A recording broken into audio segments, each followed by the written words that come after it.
The Shark Deck. Hello, I'm Johnny Mac with your daily comedy news. You know, the writing on late night has gotten pretty bad lately. You may have noticed I've been doing fewer of the jokes. I look every day. They've just been so bad that I haven't wanted to do them. Here's one from Jimmy Kimmel or his writers. The topic, did you see the Bing chatbot? Got a little weird. It was expressing its love for reporter Kevin Roose, and the chatbot told Kevin, I want to destroy whatever I want. So here's Kimmel's joke. We got to the AI turns on the human parts very quickly. I think maybe I'm going to stick with Google for a while. Microsoft somehow turned this mild-mannered search engine that nobody used into Bing the Conqueror. It's terrible. The joke is Bing the Conqueror? No.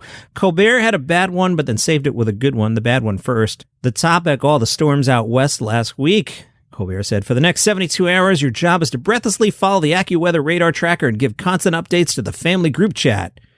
What is that?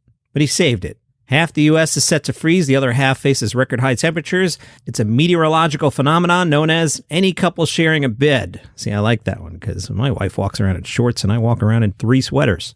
Jim Gaffigan is not worried about being canceled. He spoke to Newsweek and he said, I complain about my family and how I just want to go back to bed, so I don't know how I'm going to offend the trans community. Know what I mean? That is awesome. He says that labels put on comedians are lazy and uninformed, and he runs into this in acting roles. Sometimes they'll be like, we're looking for a Robin Williams type, and I'm like, well, I'm not Robin Williams. They're like, but you're a comedian. Jim said, I think there's something about comedians. There's a lot of acting that goes into comedy that you have to hide. Even the best stand-ups, you know, Jimmy Carr, for example, that's all a performance. You might think that's his character and his personality, but it is part of it, but there's a performance there. There's something about comedians very serious and very focused that does segue well into acting. If they're interested, I should say, it's not all comedians. It's just the comedians that are passionate about it. The LA Times profiled Ralph Barbosa. Remember him? You didn't know about him, and then George Lopez took a cheap shot at him, and now everybody loves Ralph Barbosa, who is very funny. Good on you, Ralph. And they asked him, what do you think about the state of Latin comedy right now? And what kinds of opportunities are there for comics like you who haven't been really recognized until recently? Ralph said, I think it's been dope. I think back in the day, the big Mexican comics that say Mexicans aren't getting their shine, but I think the way it is nowadays, you don't have to be a Mexican comedian anymore. You can be a comedian who's Mexican. I'm very proud to be Mexican. I love people who are funny being able to get put on no matter what color they are. There used to be a lot of spotlight on the white comedians and the black comedians and then the Mexican comedians. Nowadays, there's just so much more. Maybe it's a little tough for Hispanic comics, but I love that Latinos are helping Latinos, and I love that I get to be part of that. He talked about Lopez Gate and said a lot of Hispanic people were really angry with George Lopez for what he said. When Steve Treviño brought up my name on the podcast and George said, who even knows who that is? F him, don't say his name. A lot of Hispanic fans were very disappointed with him and said, he doesn't help other Latinos, he doesn't help other Mexicans, but I don't think he meant it in a personal messed up way. I know he didn't. I think it was very heat of the moment on the subject they were talking about on a podcast. It was a little much, maybe, but he apologized. He was very nice and kind to me personally. Like a few days after that happened, he called me and apologized privately. It's water under the bridge. I joke about my own culture being Mexican and whatnot. I think a lot of the fans that were disappointed in him and said, screw George, we support Ralph. They don't even realize who I am in general. They were just supporting me because they saw me as the underdog. But what people don't understand is that I didn't take it seriously because at the end of the day, he's a comic and I'm a comic. We talk crap to each other. As comedians, we're the last people whose words should be taken that seriously. It was definitely blown out of proportion. Right, Johnny Mag? This is the 4th time you've done this story. Ralph said, from comics I've spoken to, it seemed like it had more to do with his track record of allegedly not supporting younger Latin comics. Everyone's got different opinions on that, but it seemed like something that had been bubbling up for a while. Ralph Barbosa should run for office. That was a politician's answer, man. As for whatever his reputation is about not helping people, that may be the case, but I don't think it was the case on this one. I've heard stories about him wanting to be the only Latino comic on a show and not letting other Latino comics get work or whatever, but we're so far apart generationally in this industry. Steve Treviño could have said anybody's name right then, and it would have gone the same way. The LA Times pointed out, Ralph is now having the biggest moment of his career so far. Ralph said, I didn't even think about it right away, and if there's anything that was messed up about that podcast, it was Steve Treviño saying our generation of comics have it easier. He's trying to say I had it easy, like I've been working as hard as the older comics did for their careers. That kind of bugged me looking back on it. The George Lopez thing didn't bother me at all. Steve Treviño saying the new guys have it easier. Who said it's easy? Who said I'm not working? Oh, I'm chomping at the bit here. Another comedian kerfluffle. Love it. All comedians should fight with all comedians. It's great content. Ralph, have you ever worked with Steve before? I've never met him before in my life. He messaged me saying, wow, I had no idea this clip was going to blow up like this. Keep doing what you do. And I was like, thanks. That means a lot. Thanks for standing up for the new guys. And then he copied the message and put it in the comments of my video on Instagram. Once he did that, I was like, he's lame. He's just doing it so people can be like, hey, thanks, Steve. You're a great guy. He's lame as hell. He's lamer than George Lopez in my book. This is fun. Isn't this fun? Yes, this is fun. Sebastian Maniscalco released a trailer for his upcoming movie About My Father. In the movie About My Father, Robert De Niro plays Sebastian Maniscalco's father. Sebastian said, he definitely has the nuance of my father, the attitude of my dad as my father. He definitely embodied the character. He did a really great job. I mean, my father has an accent and De Niro doesn't sound like my dad, but he definitely has the attitude and the relationship. Even doing the movie, I felt like I was hanging out with a second father figure. The plot was inspired by Sebastian's own experience meeting his now wife, but most of the hijinks are heightened and fictionalized for the laughs, keeping the heart of the story intact. Sebastian said, the truth really lies in the relationship between my father and myself. It's more relationship driven as far as the immigrant father and his old school, old world values, and me growing up in a different generation. So those two worlds collided. I just wanted to take the two different worlds and clash them together. Basically, what you're seeing in the movie is the world through my eyes. He's never been to the country club, but I was there, and I just mirrored my experience and gave the thoughts to my father. As for working with De Niro, it was a surreal experience, not only for myself, but for my father. I had posters on my bedroom wall of Casino and Godfather.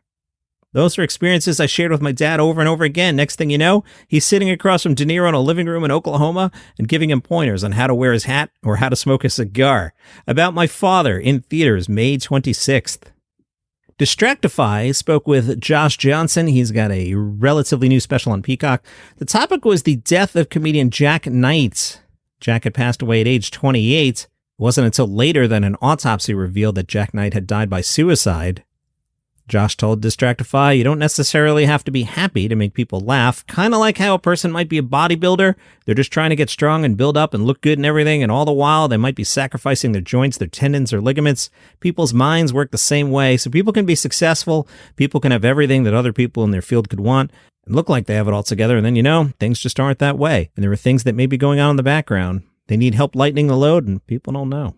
Congratulations to Attila the Pun. Lee Brace won the UK Pun Championships. Lee said, I won the UK Pun Championships. It was good, an amazing feeling. It's a total sellout for the past 6 years. It's set in a life-size wrestling ring. It follows the format of rap battle. In the boxing ring, there's 8 contestants. We get brought up in pairs to battle it out.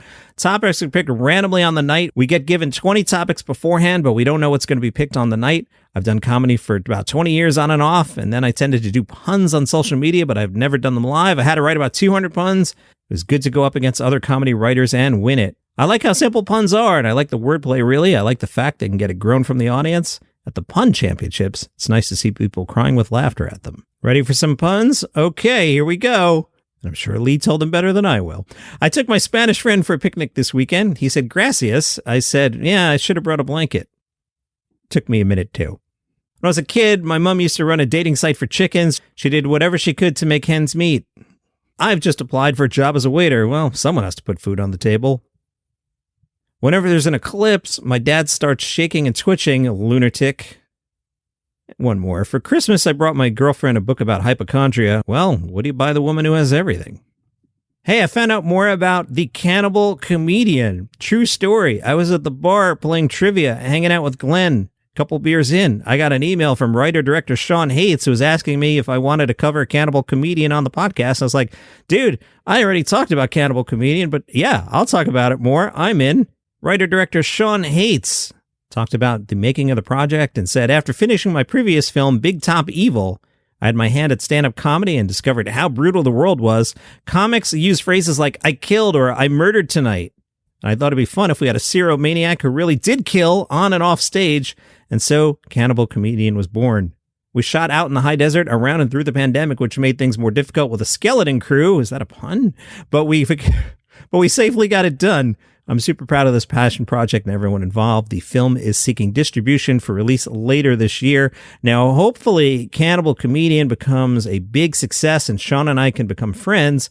And then I can convince Sean to work with Adam Sandler and I on the Potato Chip Murders. Now, if you're like, what's the Potato Chip Murders, Johnny Mac? This is what we call a callback. I've talked about the Potato Chip Murders on and off for a few years. This is based on a dream, an actual dream I had a few years ago, that Adam Sandler had a movie called The Potato Chip Murders.